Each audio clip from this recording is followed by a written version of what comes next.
Swift and Linea are working together to develop a messaging system's on-chain stablecoin. What does this genuinely mean for Swift and the cryptocurrency industry? And does Swift still have other options? Let's examine the specifics of the situation. I will provide you with all the information you require. This is where we should begin. When I awoke, I noticed this everywhere. Swift and Linea are collaborating to develop an on-chain messaging system and a stablecoin. Come on, let's get started. The information in the picture is accurate, yes. Swift is working with Linea, an Ethereum-capable Layer 2 network, to develop a stable token and a cutting-edge on-chain messaging system, according to several on-chain messaging system, according to several reliable sources. This partnership is a component of Swift's larger plan to integrate blockchain technology with traditional finance in order to improve the security and efficiency of international settlements. The specifics of this partnership are also stated. Swift and Linea are developing an interbank settlement coin, a stablecoin-like asset that is intended for worldwide use or for use in international banking might greatly increase the adoption of stablecoins by institutions. Building an on-chain messaging system that enables safe, verifiable banking conversations directly on blockchain infrastructure, enhancing transparency and auditability, is another goal of the alliance. Since Swift is now on a settlement mechanism, it's not very reliable. It's a system for messaging. In other words, you're always sending out notifications that indicate things like, hey, these funds are about to arrive, or these funds are about to be debited and discounted, and so on. They are attempting to use blockchain technology to expedite all of that. The initial pilot testing, which aims to speed cross-border transactions and potential competing solutions like Ripple's blockchain payments, is apparently being participated in by a number of significant international institutions. So Quick is obviously a little concerned about this. Will they be swapped out? Isn't that the banking system? You do become anxious. Additionally, this is their attempt to possibly slow down some of this stuff. They probably posted this today as well. In under 10 minutes, 75% of payments made through our network today arrive to the beneficiary bank. However, the last phase of the payment trip requires additional effort, the final mile to resolve issues that cause delays in the delivery of monies to final recipients. Our most recent research indicates that complicated reporting requirements, country-specific impacts and risk controls, a lack of round-the-clock real-time infrastructure, aviation manuals, and process fragmentation are the main causes of these delays. Find out what has to be done to address these problems, expedite international payments, increase productivity, and propel advancement throughout the global ecosystem. That's what they just posted. The last mile in international payments, as stated by Digital Perspectives, is of course the movement from the financial end recipient, which can be rife with inefficiencies. He's sort of contrasting what they're saying here with what Ripple has said before. That relationship is interesting. Then, according to Pumpus, he will not be identified as XRP's big news. Swift is starting a significant new project to revolutionize small business and consumer payments. By collaborating with some of the biggest institutions, our new plan will guarantee cross-border retail payments. Therefore, I doubt that this individual was aware of the linear connection. Everything is fine. Here, we will speculate. Unknown DLT stated in the latest Swift piece released today, a new cross-border payment standard was mentioned. Everyone is aware that XRP is the standard. The timing is crazy. He is essentially stating that a new standard for cross-border retail payments has been developed in collaboration with a group of more than 30 early adopter banks. These regulations will establish a new benchmark for consumers and small businesses who send money abroad through the program. The participating banks will pledge to be transparent about FX costs and payments, assurance of complete value delivery, end-to-end transparency, and, when feasible, a promise to immediate payment. Now, I would have been a little more concerned if this had happened perhaps 4 or 5 years ago. Correct, because at the time Ripple was really concerned with payments. Today we do much more than just make payments, correct? We are examining the tokenization of the stock market and its settlement, potentially using XRP. We're examining FX. We're examining solutions and custody. We're considering bringing everything on the blockchain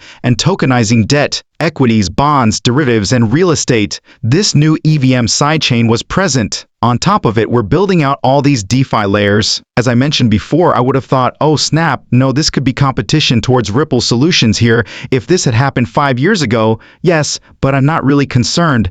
SWIFT was bound to do something, of course, but keep in mind that these are only preliminary tests. They could go in whatever direction they choose. It's interesting, though, that they choose Linea for all of this, because many people have already conjectured that XRP will undoubtedly operate throughout the network. And I continue to think that SWIFT and Linea could work together to accomplish this. I continue to think that XRP and RLUSD will cross. This is Patrick. I bet David is discussing this very topic. You know, this was a few months ago. He makes the decision to abruptly have SWIFT replaced. Suppose that occurs. You know what would happen if XRP took the place of FedNow and SWIFT? Here are some numbers for you. Compared to SWIFT, XRP's ledger is substantially faster and less expensive, processing transactions in 3 to 5 seconds for almost nothing. In other words, SWIFT processes $5 trillion every day, or 1.25 quadrillion yearly. If you are unaware, by the way, if XRP accounts for 5 to 10% of volume, let's say 10%, that's $125 trillion in demand each year. It could be any of these other technologies we're discussing. A $10 trillion market capitalization, according to analysts, may cause XRP's price to drop below $100 per token, with complete replacement perhaps pushing it up to $1,000. I'm prepared to wager that those analysts own Ripple now that I know who they are. This is the reason behind their writing. Hello, the mere fact that I say analyst does not imply that they are entirely correct. However, that is a mark. It is a method of examining the possible outcomes of this. It would be a huge problem if this were to occur. There are currently a few obstacles in their way, okay? You also have SWIFT and an NDA non-disclosure agreement. You know, this was released by someone in the XRP community, but I can't name XRP. I'm not sure if Barrett Boble released this anyway. Take a look at this glass. In fact, this is quite fascinating. After showing you this image, they will proceed to show you SWIFT's lobby. Take a look at this. It looks good, doesn't it? It appears to be rather near. There are time travelers in the XRP community, I promise. Some have visited the future and are aware of what is ahead. Okay. Additionally, Mr. Mann shared this on the BIS article regarding DC FinTech Week. Examine the participants to see what I know. Ripple works with each and every participant. The leading challengers that are coming here are Bitstamp, Robinhood, Ripple and Citi, Chainlink and RLUSD, Ondo Finance and XRP City Circle, Gibson Davis and Poke Robinhood all made Chainlinks that rippled into it. For Brad and his crew, that will be a significant week. Well, with a focus on Ripple's extensive ecosystem linkages and other highlighted companies, the post alludes to social media discussions on Bank of International Sentiment spotlights participants in DC Fin Week and FinTech Week. According to the tweet, Ripple communicates with every user. Yes, lots and lots of lots. Additionally, it just discusses the links between Bitstamp and Ripple Robinhood. The main XRP on off-ramp is Bitstamp, which is connected to both Robinhood. Recall that Bitstamp was purchased by Robinhood. In essence, that is the infrastructure of XRP Citi and Ripple. According to reports, Citi has worked with Ripple and other financial innovation pilots, and it has investigated blockchain interfaces. Stablecoins and assets, such as the RLUSD and DeFi markets, are frequently served by Chainlink's oracles. Next, with an emphasis